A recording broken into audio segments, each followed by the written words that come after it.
ओवैसी का एक और विवादित बयान सामने आया है। तो वहीं आज कर्नाटक की बात करें तो ओवैसी के एक और विवादित बयान की बात करते हैं। मुसलमानों के साथ यहूदियों वाला जो बर्ताव है उसका जिक्र किया ओवैसी ने अपने विवादित बोलों में।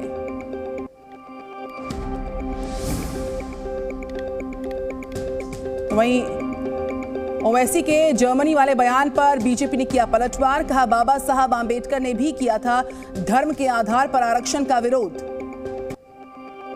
जी किशन रेड्डी ने ओवैसी के बयान पर किया था पलटवार। कहा कोई दौर नहीं होगा, हिंदुस्तान में हिंदू और जो मुस्लिम है सब बराबर है। कांग्रेस नेता शशि थरूर बोले देश में कोई भी मुस्लिम लोकसभा और राज्यसभा सांसद नहीं, बीजेपी बदलना चाहती है देश की पहचान को। माधवी लता की दावेदारी पर ओवैसी ने यहां पर एक बार फिर से जो है बयान दे दिया है और तीखा प्रहार किया है। कहा कि वो अपनी हार के बहाने खोज रही हैं, खान हार के बहाने। बीजेपी के 400 पार का मतलब संविधान खतरे में आया। यूपी के डिप्टी सीएम केशव प्रसाद मौर्य ने विपक्ष पर हमला बोला है। कहा कि 4 जून को 400 पार होना तय है।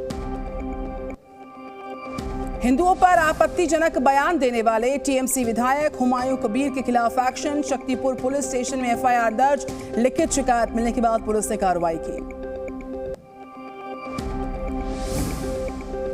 खबर बंगाल से, जहां पर राज्यपाल पर लगे आरोपों को लेकर सियासत तेज है। ममता बनर्जी ने बीजेपी से पूछा संदेश खाली पर सवाल उठाने वाले अब यौन उत्पीड़न के मामले पर चुप्पी क्यों साधे बैठे हैं।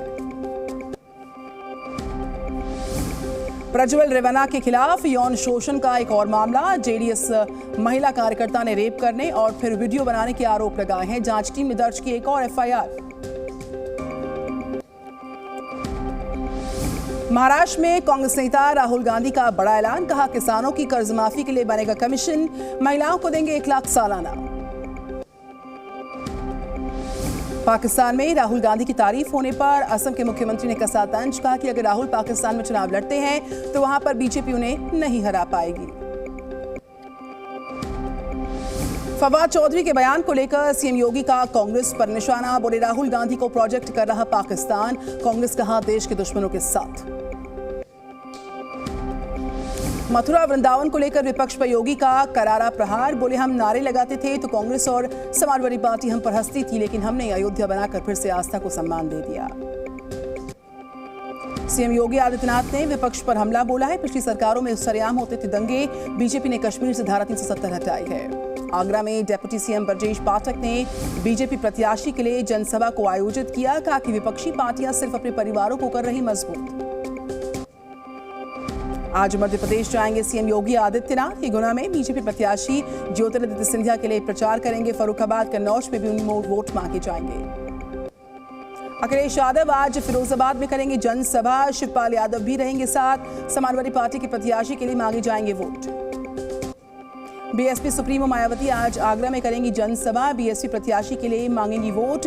कई दिग्गज नेता होंगे साथ।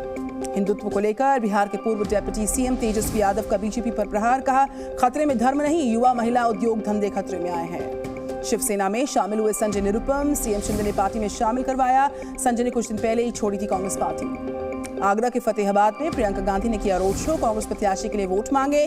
कहा अब सरकार बदलने का समय आया। आरजेडी नेता जयप्रकाश यादव ने बीजेपी सरकार पर किया अटैक। कहा देश में लोकतंत्र पर खतरा, तानाशाही और अहंकार से देश तबाह। सुपौल में बिहार के पूर्व डिप्टी सीएम तेजस्वी यादव को चोट आई। मंच पर लड़खड़ा गए। कंधों के सहारे मंच से उतारे गए तेजस्वी। जम्मू कश्मीर के पुंछ में सुरक्षा बलों का बड़ा सर्च ऑपरेशन। 2 संदिग्धों के सीमा में दाखिल होने की खबर के बाद अलर्ट। चप्पे चप्पे पर तलाशी अभियान जारी रहा। भारत इंडोनेशिया संयुक्त रक्षा सहयोग समिति ने नई दिल्ली में की है बैठक। रक्षा उद्योग, समुद्री सुरक्षा सहित कई मुद्दों पर चर्चा हुई। दिल्ली आबकारी नीति मामले में एक और गिरफ्तारी। अब तक 18 लोगों पर ईडी ने कसा शिकंजा। संसद भवन की सुरक्षा को लेकर एनएसजी कमांडोज और पुलिस ने की मॉक ड्रिल। बम धमाके से निपटने की तैयारियों की ड्रिलिंग हुई। गुजरात के अहमदाबाद में रंगोली बनाकर लोगों को वोटिंग के लिए किया जा रहा है जागरूक और प्रेरित। 7 मई को गुजरात की सभी सीट्स पर मतदान है। हरियाणा के फरीदाबाद में लगी आग से हाहाकार मचा। फार्म हाउस जलकर राख हो गया है। झारखंड के बोकारो में निर्माणाधीन हॉस्पिटल में लगी आग, दमकल विभाग की टीम ने आग पर काबू पाया। आगरा में चंबल के जंगलों में लगी भीषण आग, गांव के लोगों में मचा हड़कंप, 2 किलोमीटर क्षेत्र में फैली आग, दमकल की गाड़ियां आग बुझाने में लगी हुई। यूपी के जालौन में आग ने मचाया कोहराम, खेत की पराली में लगी आग से किसान को लाखों का नुकसान। दिल्ली की तिहाड़ जेल में कैदी की हत्या, आपसी लड़ाई में कुछ कैदियों ने किया मर्डर, जेल में सेवादार का काम करता था मृतक। अवैध अतिक्रमण पर चला नोएडा प्राधिकरण का बुलडोजर, 18 करोड़ की जमीन को कराया गया कब्जा मुक्त। छत्तीसगढ़ आबकारी घोटाला मामले में नोएडा एसटीएफ की बड़ी कार्रवाई, विधु गुप्ता को पूछताछ के बाद गिरफ्तार किया गया। झारखंड में गर्मी का प्रकोप बरकरार, तापमान 40 के पार, लोग घरों में कैद होने को मजबूर, डॉक्टर्स की सलाह, खाने में ठंडी चीजों का इस्तेमाल करिए। पहली बार शिमला में मई के महीने में भी हो रही है बर्फबारी, मौसम वैज्ञानिकों ने बताया पश्चिमी विक्षोभ का असर, किसानों की बड़ी परेशानी। झारखंड के पलामू में सड़क हादसे के बाद भारी बवाल, 1 की मौत, आक्रोशित लोगों ने 7 वाहन फूंके। झारखंड में पूर्व केंद्रीय राज्य मंत्री नागमणि चतरा से गिरफ्तार हुए, आचार संहिता उल्लंघन मामले में 10 साल से फरार चल रहे थे। यूपी के अलीगढ़ में ट्रेन की चपेट में आने से पुलिस वाले की मौत, पुलिस ने परिजनों को दी सूचना, पसरा मातम। आईपीएल में आज royal Challengers Bengaluru Gujarat Titans की टक्कर है, चिन्नस्वामी स्टेडियम में शाम 7:30 बजे मुकाबला, प्लेइंग 11 में बदलाव संभव है। आईपीएल में मुंबई इंडियंस प्लेऑफ की रेस से बाहर हुआ, कोलकाता नाइट राइडर्स ने वानखेड़े में 12 साल बाद हरा दिया। कोलकाता नाइट राइडर्स ने पहले बल्लेबाजी की, 19.5 ओवर फेंकी, 169 रन पर, जवाब में 145 रन ही बना पाई। मुंबई इंडियंस 24 रन से गंवा दिया मुकाबला। कोलकाता के लिए वेंकटेश अय्यर ने खेली शानदार पारी, 52 बॉल पर बनाए 70 रन, चुने गए player of the match. Manish Pandey ने 31 बॉल पर बनाए 42 रन, कैप्टन श्रेयस अय्यर एक बार फिर से फ्लॉप साबित, रिंकू सिंह और सुनील नारायण भी नहीं खेल पाए बड़ी पारी। मुंबई इंडियंस के लिए नुवान थुशारा और जसप्रीत बुमराह ने झटके 3-3 विकेट्स, हार्दिक पांड्या ने 2 बल्लेबाजों को आउट किया, पीयूष चावला को मिली एक सफलता। लक्ष्य का पीछा करने उतरी मुंबई इंडियंस की खराब शुरुआत, टॉप 3 बैटर्स आउट हो गए थे पावर प्ले में ही, ईशान किशन और रोहित शर्मा का फ्लॉप शो बरकरार।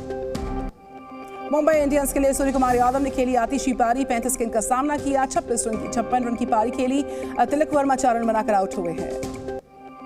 कैप्टन हार्दिक पांड्या महज 1 रन पर आउट हुए हैं, नेहिल वाधेरा और नमन धीर भी नहीं बना पाए स्कोर, टिम डेविड 24 रन बनाकर आउट हो गए।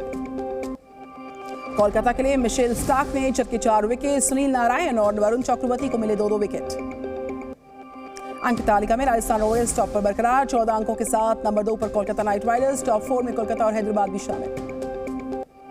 मुंबई इंडियंस के तेज गेंदबाज जसप्रीत बुमराह के पास पर्पल कैप और अब तक छटके, उन्होंने 17 विकेट, ऑरेंज कैप की रेस में ऋतुराज गायकवाड़ सबसे आगे चल रहे हैं। वेस्टइंडीज की वर्ल्ड कप टीम में शमार जोसेफ शामिल, रोबन पॉवेल को बनाया कैप्टन, होप का भी नाम शामिल। आईसीसी टेस्ट रैंकिंग में भारतीय क्रिकेट टीम को बड़ा नुकसान पहुंचा है, नंबर 1 की टीम पर बनी ऑस्ट्रेलिया, दूसरे पायदान पर टीम इंडिया, वनडे और टी20 में टॉप पर बरकरार। भारतीय महिला टीम ने बांग्लादेश को 7 विकेट से हरा दिया, 5 मैचेस की टी20 सीरीज में 3-0 की बढ़त हासिल, शिफाली की हाफ सेंचुरी हुई है। संजय दत्त ने अपनी मां की डेथ एनिवर्सरी पर लिखा एक भावुक सा पोस्ट, का कि आपकी यादें जीवित है मां, लगता है आप आसपास ही हैं। एक्ट्रेस अंकिता लोखंडे के हाथ में चोट आई है, अस्पताल में भर्ती हुई, पति विक्की जैन के साथ शेयर की तस्वीर। सोनाक्षी सिन्हा ने सलमान खान को लेकर किया खुलासा, का सलमान लापरवाह लेकिन काम को लेकर ईमानदार।